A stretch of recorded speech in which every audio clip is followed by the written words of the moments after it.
Welcome to the Community Learning Center. I'm Mike Badger. I'm going to be joined today by Carol Smith, and we're going to be talking about making healthy meals on a budget as part of our Community Learning Center Health and Wellness series that we've kicked off.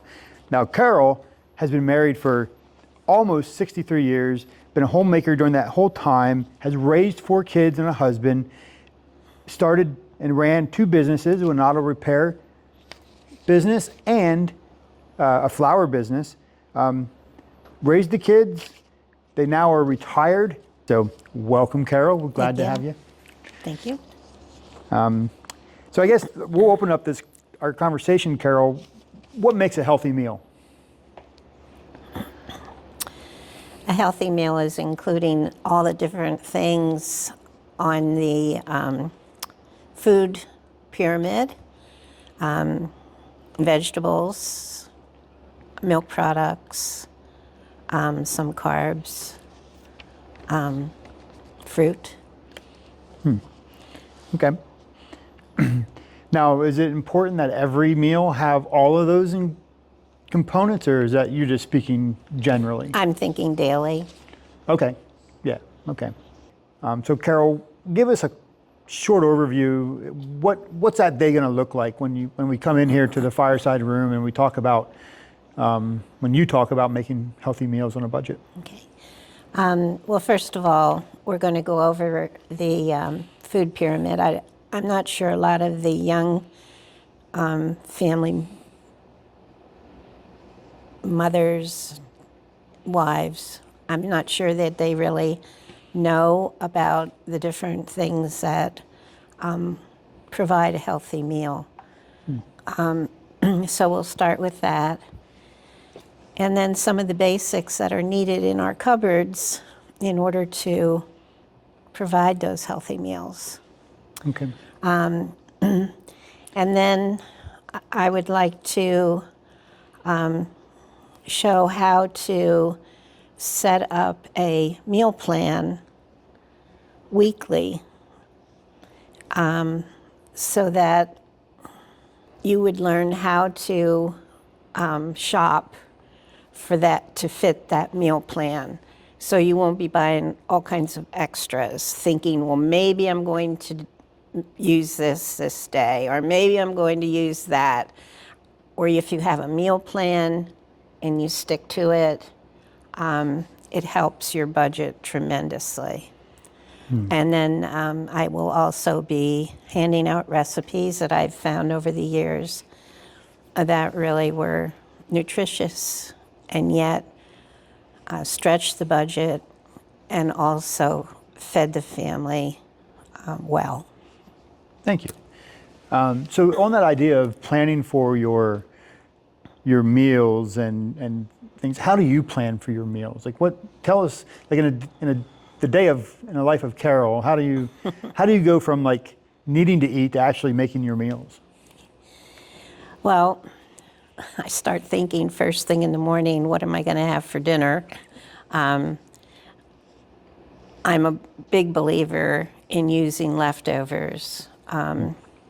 So many, even my grandchildren, I talk to them, oh, we throw our leftovers away. And I'm thinking, no. Yeah, right. If you can't use them for your lunches, try to repurpose them into something else and use them that way. So that's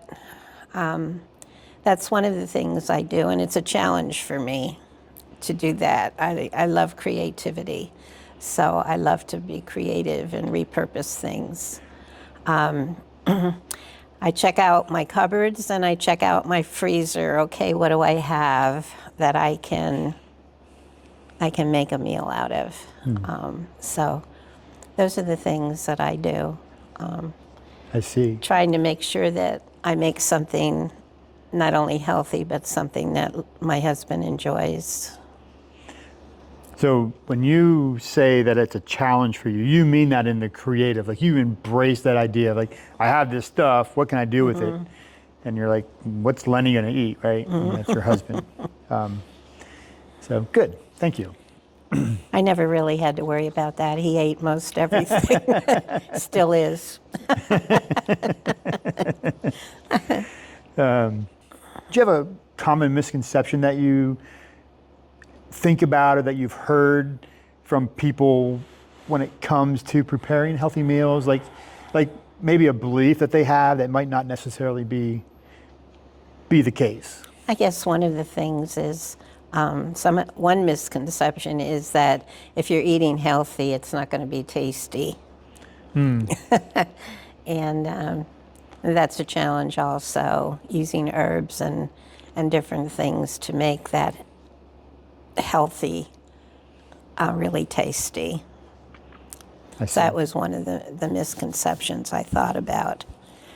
And also the fact that, yes, it is a little bit more expensive, unfortunately. But the misconception is that, well, I just can't afford it. Carbs are the things that fill my family up, and that's what I'm going to do. But I think if you get onto a meal plan, that really helps tremendously.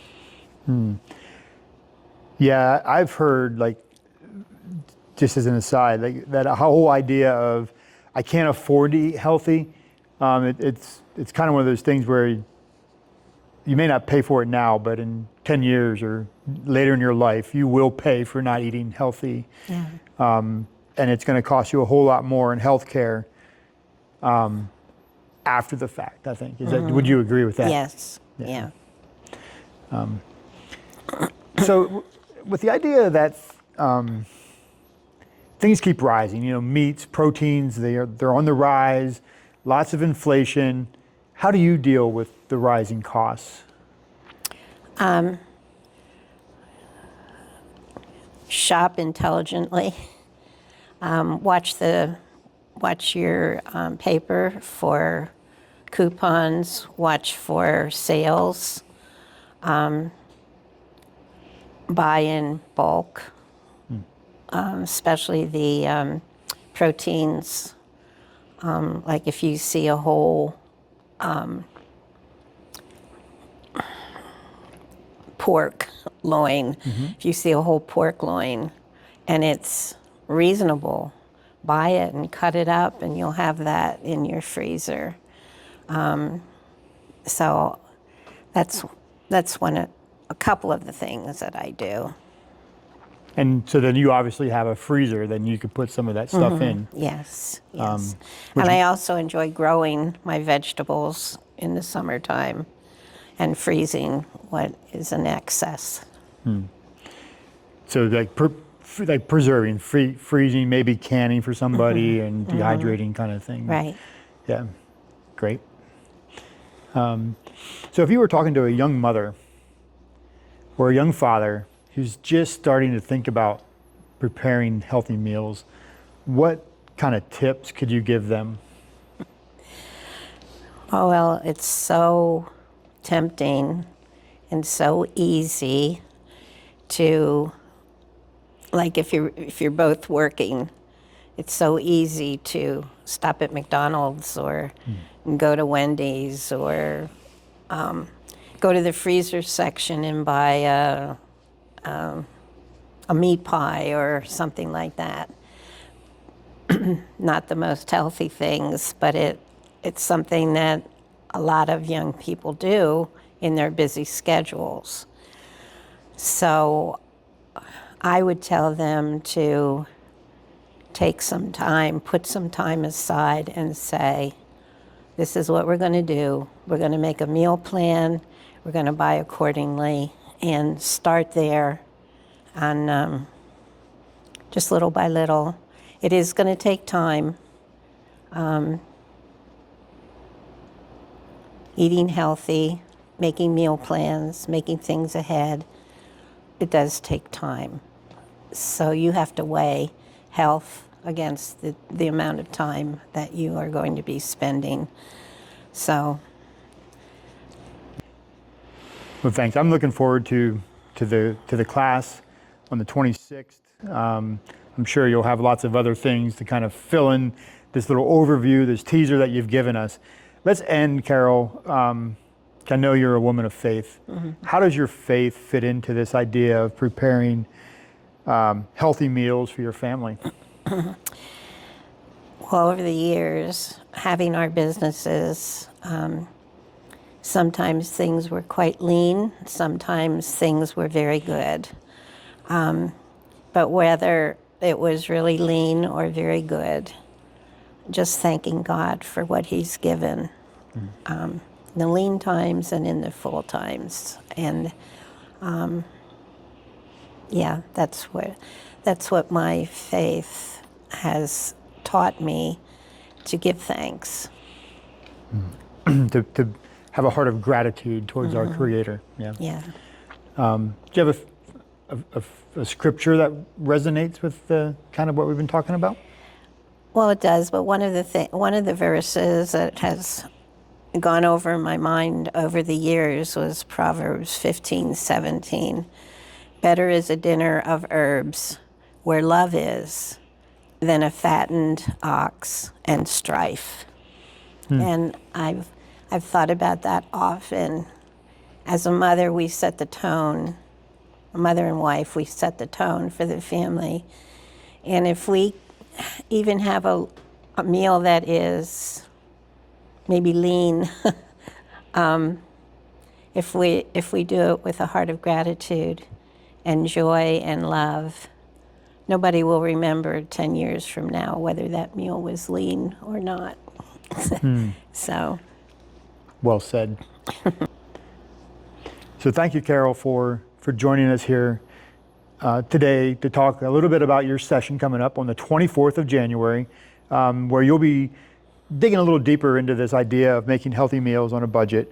And then our health and wellness series, as we continue into 2026, we'll look at budgeting and mental health and some other things. We'll actually do gardening here as we get a little further into the spring. And if you're interested in coming to that, checking out what we're doing as a community learning center, visit HughesvilleFriends.org/CLC, and you'll see all of our events that we have lined up for the next year or so. So thank you. Thanks, Carol.